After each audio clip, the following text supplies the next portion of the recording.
Oh là là. Oh là là. Quelle aventure. Ça fait un mois qu'on se connaît. Enfin non, Nathalie, ça fait beaucoup plus longtemps, elle, ça aussi. Mais là, vous deux, ça fait un mois qu'on vous a adopté. Et on n'a pas notre bougie? Bah non, parce que je sais pas, je suis pas sûre qu'on ait eu raison. Vous en pensez quoi? Vous en êtes content? On va attendre l'âge de la marche. Ah oui, on va attendre l'âge de la marche. Vous le vivez bien de faire partie de l'équipe des maternelles? Moi, très bien. Elle le vit très bien. Alors, Vincent va attendre de savoir parler, c'est ça, pour nous dire ce qu'il en pense. Peut-être d'ici la fin de l'année, on l'espère en tout cas. Bon, dicton du jour, et oui, ça devient une habitude. À la Saint-Gérard, du vin fait bon marc. Voilà, c'était ce que je voulais dire. C'était très important que je le dise. Alors, Il y a quand même un sinon... grand moment de solitude après chaque dicton. Mais, je- on continue. Mais hein. je l'assume. Vous pensez qu'il y a des grands moments de solitude, mais moi, je suis suivie sur les réseaux sociaux. Les gens me félicitent de mes dictons. Bon. Alors, arrêtez un petit peu de me casser comme ça. C'est vous les envoie, non? Aussi, c'est participatif. Bon, et nous allons accueillir tout de suite Béa Johnson pour la sortie de son livre Zéro déchet.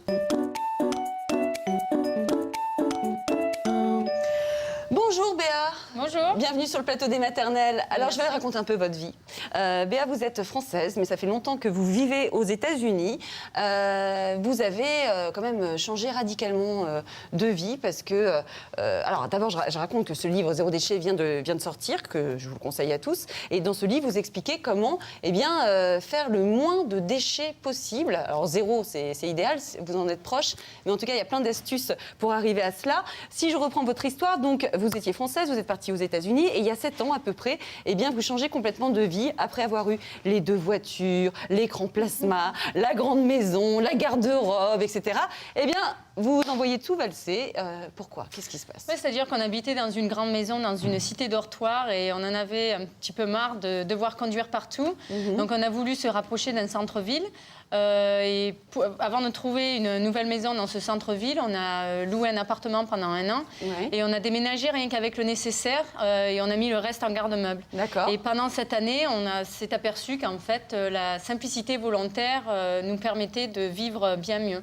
C'est-à-dire que ce qui était au garde-meuble, vous ne manquez pas spécialement? Exactement, rien en fait de ce qu'il y avait en garde-meuble nous manquait. Au contraire, on s'est aperçu que juste avoir les nécessités, ça nous permettait vraiment de faire beaucoup plus de choses. Comme quoi, par exemple? On avait plus de temps pour passer en famille, pour faire des pique-niques, découvrir notre nouvelle région. Moins de ménage à faire. Moins de ménage, et c'est surtout ça. On n'avait plus besoin de passer la tondeuse ou quoi que ce soit. De laver la voiture, enfin, de faire des trucs qu'on fait généralement le week-end. Voilà. Alors, moi, j'ai envie de comprendre quand même comment ça se traduit concrètement au quotidien, justement, cette idée de vouloir faire moins de déchets. Comment vous faites? Notamment, je pense aux courses. Si on prend l'exemple des courses, comment vous faites? C'est-à-dire qu'en fait, il n'y a pas de secret de ce qu'on fait. On ne fait que suivre 5 règles. Ouais. Et c'est vraiment ça qui diminue les déchets à la fin. Les 5 règles, il faut vraiment les adopter. Alors, c'est quoi ces 5 règles? Dans l'ordre. D'abord, c'est refuser ce dont on n'a pas besoin. Donc, ce sont les courriers intempestifs, les bibelots qu'on vous donne dont vous n'avez pas besoin, le stylo gratuit, les sacs en plastique. En même temps, quand on vous l'offre, c'est difficile de refuser un cadeau.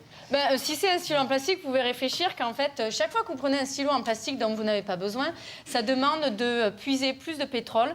Vous créez une demande pour faire plus de ces stylos en plastique. Donc, quand on dit non, on dit OK, il faut arrêter. Voilà. On n'en a pas besoin. La deuxième règle, c'est quoi? Deuxième règle, c'est réduire. Donc, c'est-à-dire vivre une vie simple, se désencombrer. Et quand on se désencombre, en fait, on remet tous ces objets sur le marché. Et bon, en fait, au lieu de les garder à la maison, ça permet à d'autres personnes de s'en servir. Bien sûr. Troisième règle. Troisième, c'est réutiliser. Donc, réutiliser, c'est d'acheter d'occasion, quand on peut, et remplacer tout ce qui est jetable avec des réutilisables. Et ça inclut donc avoir un kit pour faire ses courses. Donc, mon kit pour faire mes courses. C'est ça? Non.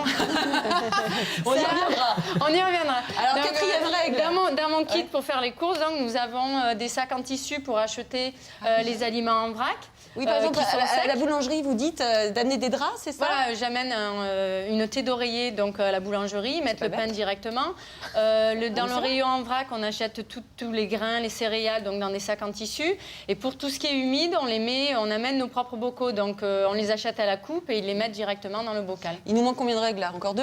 On arrive donc quatrième. numéro 4, recycler. Donc, Si vous refusez tout ce dont vous n'avez pas besoin, que vous réduisez ce dont vous avez besoin et que vous réutilisez, vous avez très peu de recyclables. Bah, bien sûr. Et à la fin, vous pouvez aussi donc composter le reste. Donc c'est le la 5e règle, c'est cinquième le compostage. donc à la fin, ce qui vous reste, c'est ça de déchets. Ça, c'est les déchets que notre famille de 4 a généré en une année. Non mais c'est pas possible. Si, c'est possible. Mais moi, ma poubelle, elle fait 10 fois plus en une semaine. Mais bravo. Merci. Mais alors, la merci. question qui suit, c'est comment on fait pour avoir si peu de déchets? Parce que vous, c'est une chose, votre mari, c'en est une autre. Mais alors, les deux enfants, vous en avez deux, c'est ça. Il y a Max qui a 13 ans, Léo 12 ans.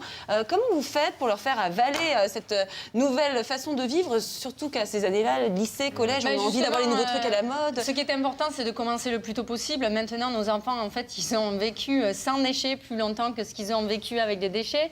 Donc pour eux, c'est complètement normal.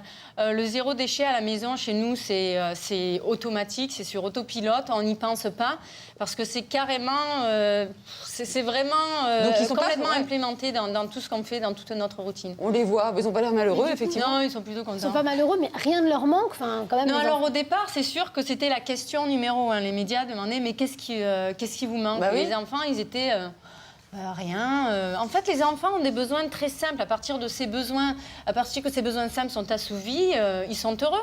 Donc à partir du moment où ils rentrent de l'école et qu'ils ont leur cookies fait maison ou même cookies achetés en vrac, ils sont contents. À partir du moment où ils ont une céréale qu'ils aiment le matin, ils sont contents. C'était super. Ça vous plaît, Nathalie? Terrible. Ah ouais, c'est super. Terrible. Je sais pas si j'en serais capable. En tout cas, moi, je trouve que... Mais si, vous en êtes capable. Votre livre, il est super, parce que moi, j'arriverai jamais. Je pars de trop loin pour arriver à ce bocal-là. Mais je vous conseille ce livre, parce que pour tous les parents qui juste veulent faire des efforts, au moins, on trouve plein de solutions, que ce soit, comme vous dites, pour trier sa cuisine, pour faire les courses, pour les enfants. Mais c'est surtout aussi le gain de temps. Les gens pensent que ça prend beaucoup plus de temps, et en fait, c'est le contraire. Ouais. Et c'est les économies aussi qui sont énormes. Les économies, bah, bien sûr. Nous, on s'est aperçu qu'on économisait 40% sur notre budget global. Et ça permet d'aller en vacances. Mon mari, au départ, il n'était pas très pour le zéro déchet parce qu'il pensait que ça allait coûter plus cher. Et une fois qu'il a vu ou qu'il a fait le calcul, il a dit OK, Béa, vas-y. OK, plus de déchets, je suis d'accord avec toi. On est bon. Bon, mais merci beaucoup en tout cas d'être venu nous parler de votre livre. Restez encore un petit peu avec nous.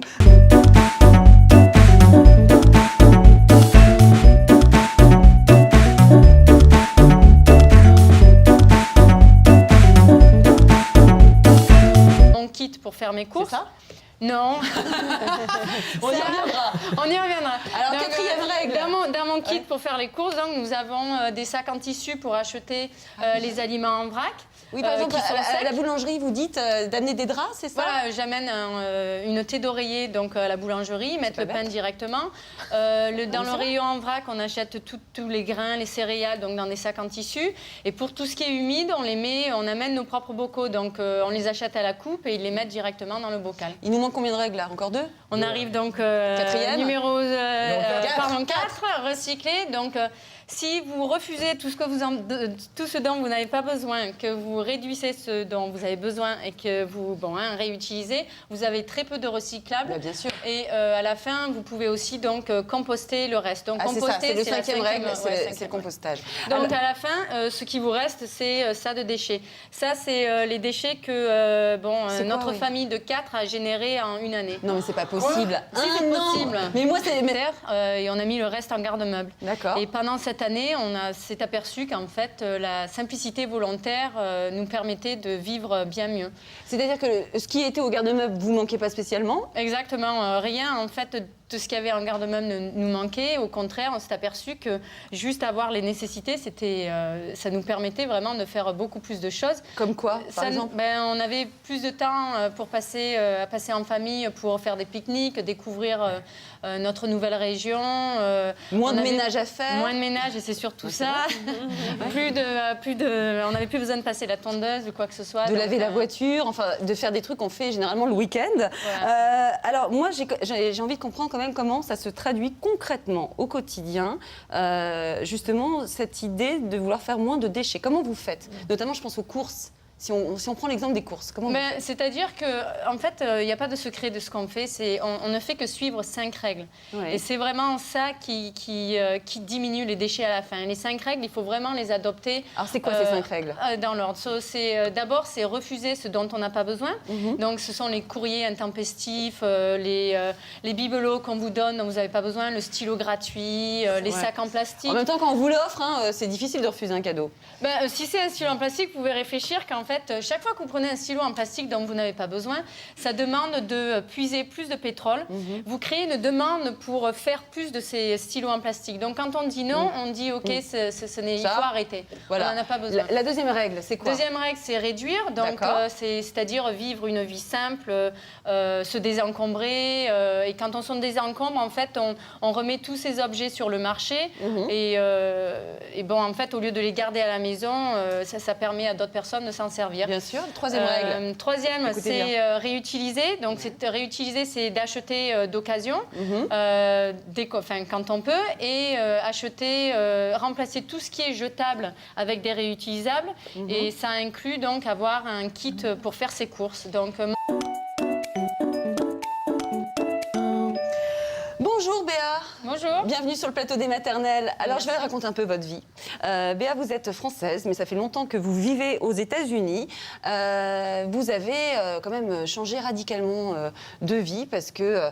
alors, d'abord, je raconte que ce livre Zéro déchet vient de sortir, que je vous le conseille à tous. Et dans ce livre, vous expliquez comment faire le moins de déchets possible. Alors, zéro, c'est idéal, vous en êtes proche. Mais en tout cas, il y a plein d'astuces pour arriver à cela. Si je reprends votre histoire, donc, vous étiez française, vous êtes partie aux États-Unis et il y a 7 ans à peu près, vous changez complètement de vie après avoir eu les 2 voitures, l'écran plasma, la grande maison, la garde-robe, etc. Vous envoyez tout valser. Pourquoi? Qu'est-ce qui se passe? C'est-à-dire qu'on habitait dans une grande maison, dans une cité dortoir, et on en avait un petit peu marre de devoir conduire partout. Donc on a voulu se rapprocher d'un centre-ville. Avant de trouver une nouvelle maison dans ce centre-ville, on a loué un appartement pendant 1 an. Et on a déménagé rien qu'avec le nécessaire. Oh là là, quelle aventure! Ça fait un mois qu'on se connaît. Enfin non, Nathalie, ça fait beaucoup plus longtemps, elle ça aussi. Mais là, vous deux, ça fait 1 mois qu'on vous a adopté. Et on n'a pas notre bougie? Bah non, parce que je suis pas sûre qu'on ait eu raison. Vous en pensez quoi? Vous en êtes content? On va attendre l'âge de la marche. Ah oui, on va attendre l'âge de la marche. Vous le vivez bien de faire partie de l'équipe des maternelles? Moi, très bien. Elle le vit très bien. Alors, Vincent va attendre de savoir parler, c'est ça, pour nous dire ce qu'il en pense. Peut-être d'ici la fin de l'année, on l'espère en tout cas. Bon, dicton du jour. Et oui, ça devient une habitude. À la Saint-Gérard, du vin fait bon marc. Voilà, c'était ce que je voulais dire. C'était très important que je le dise. Alors, Il y a quand même un sinon... grand moment de solitude après chaque dicton. Mais Mais, je- on continue. Mais hein. je l'assume. D'accord. Vous pensez qu'il y a des grands moments de solitude, mais moi, je suis suivie sur les réseaux sociaux. Les gens me félicitent de mes dictons. Bon. Alors, arrêtez un petit peu de me casser C'est comme eux ça. qui vous les envoient, non? Ça, en fait. Aussi, c'est participatif. Bon, et nous allons accueillir tout de suite Béa Johnson pour la sortie de son livre Zéro déchet.